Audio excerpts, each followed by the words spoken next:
aqui com o deputado Zaratini e vamos falar sobre impeachment. Assunto da semana, o assunto mais palpitante. Qual que é a tua expectativa em relação ao desdobramento disso?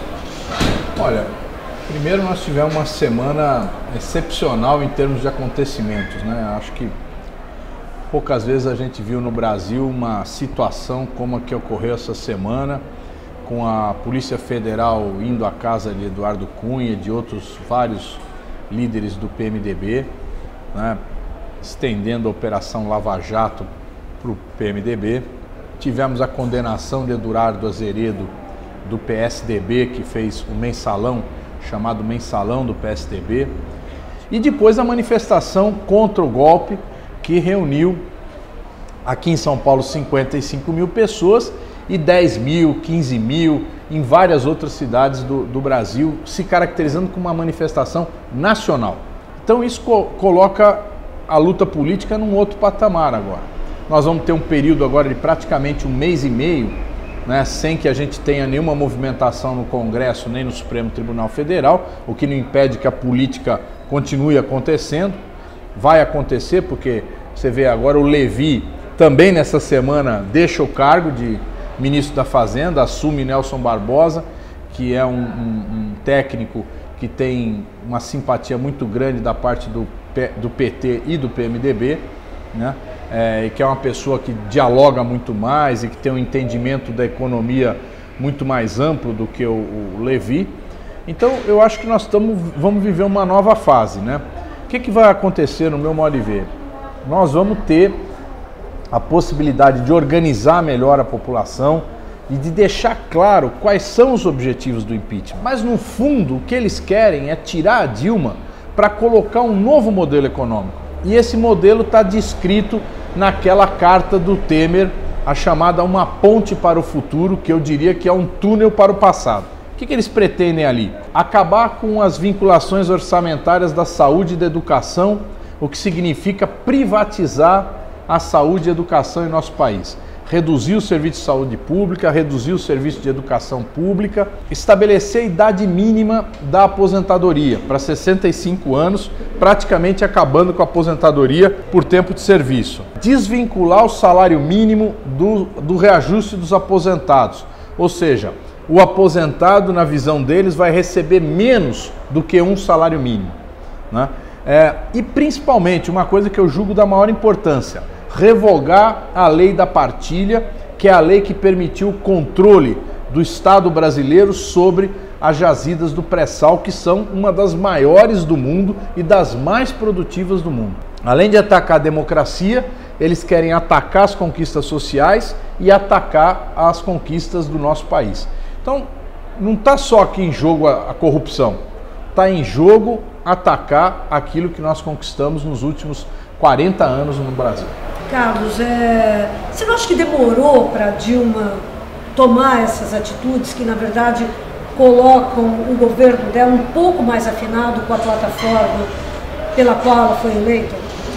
Olha, sem sombra de dúvida, houve aí uma confusão política muito grande no início do governo, né? A montagem do governo, por um lado, dando a condição econômica na mão do Joaquim Levy, que a única coisa que soube apresentar foi um plano de cortes, né? Inclusive atingindo direitos dos trabalhadores, né? Houve confusão política em querer, num certo momento, isolar o PMDB e tentar compor uma outra política com PSD, PTB, PR, né? E achar que podia prescindir do PMDB. Isso acabou afastando o PMDB do governo e enfraqueceu a base política. Então, eu acho que houve uma série de erros que agora a gente tem que tentar consertar, né? A gente tem que tentar arrumar.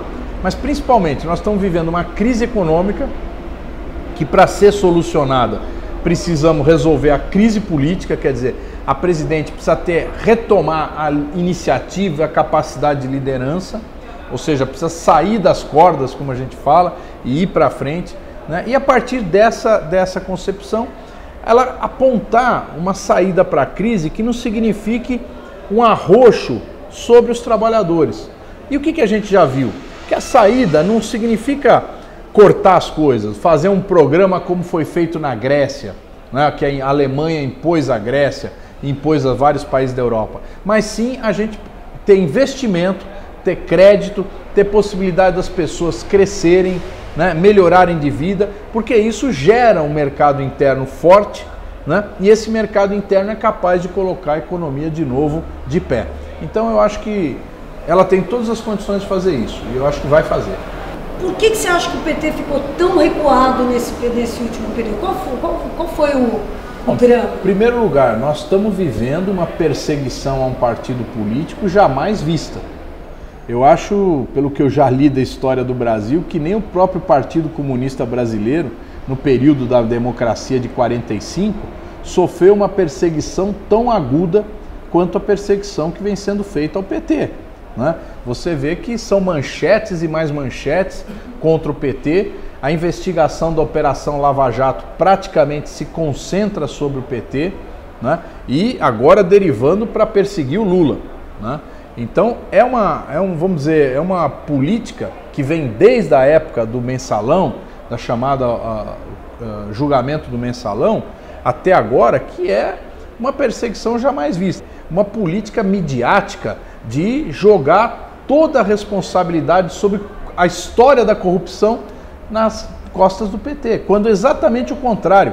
Nesse governo, nesse período de Lula e de Dilma, foi que se aprovaram as leis de combate à corrupção, foi que se deram as condições para a Polícia Federal investigar e que se deu a independência efetiva do Ministério Público. Se trata o quê? Criminalizar as eleições, criminalizar a captação de recursos para as eleições das empresas, né, que nós sempre fomos os únicos que combatemos efetivamente a contribuição empresarial, né, e agora conseguimos isso, mas nós sempre combatemos, mas nós tivemos que obter essas contribuições empresariais até para poder disputar a eleição, para poder igualar o jogo, né? Então, agora nós estamos sendo punidos por isso, né? Vários depoimentos de delatores da Lava Jato inocentam o PT, mas o juiz Sérgio Moro não leva em consideração. Vários depoimentos informam o juiz Sérgio Moro de elementos de corrupção no governo Fernando Henrique Cardoso, mas o juiz Sérgio Moro não tem interesse nisso. Ele despreza isso e foca no PT. O juiz Sérgio Moro, ele forneceu para os acionistas da Petrobras nos Estados Unidos, que estão processando a Petrobras e querem uma restituição de recursos, ele ofereceu provas contra a Petrobras. Última pergunta, agora os telejornais estão dizendo que o Nelson Barbosa não vai segurar a economia, previsões de caos, previsões de barbárie, dentro dessa linha mesmo da guerra midiática que está sendo armada. Como você acha que vai ser o primeiro semestre do ano que vem? Primeiro é mais um capítulo da ação especulativa contra o governo, contra a economia nacional, contra o povo brasileiro, né? Então é mais uma ação para dizer nada vai dar certo, vai dar tudo errado e criar o clima inverso, né? O clima negativo, o clima odioso, né? Que eles estão conseguindo criar. Agora, eu acho que o Nelson vai colocar algumas questões importantes. Por exemplo, nós temos a necessidade de aprovar projetos importantes, como por exemplo, mudanças no imposto de renda. A bancada do PT apresentou ao governo um projeto que prevê a redução do imposto de renda para as pessoas que ganham até R$ 3.500, ou seja, isenção do imposto de renda até R$ 3.500. Em troca disso, a gente criar mais 4 faixas de imposto de renda para quem tem salários maiores e passar a tributar os lucros e dividendos, que eu não sei se todo mundo sabe, mas quem tem uma empresa no Brasil, ele paga o imposto de renda da empresa, a empresa distribui os lucros e dividendos para os seus acionistas, seus proprietários, e essas pessoas não pagam imposto de renda, não pagam. Então o que nós queremos? Que essas pessoas passem a pagar imposto de renda como em qualquer lugar do mundo, né? Aqui o Fernando Henrique fez essa mudança, nós precisamos alterar isso daí, passar a cobrar imposto de renda das pessoas. E outras medidas econômicas que a gente acha importante, a cobrança da dívida ativa, por exemplo.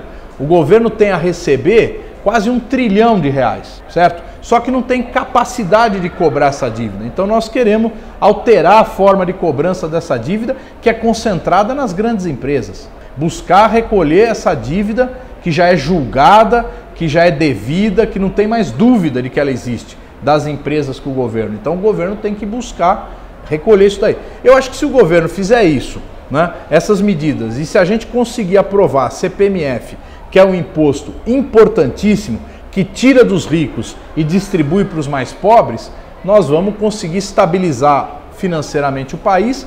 E eu acho que o governo tem que tomar outra medida importante, aumentar o crédito para a população, o crédito para o consumidor, o crédito para as micro e pequenas empresas poderem retomar sua capacidade de investimento.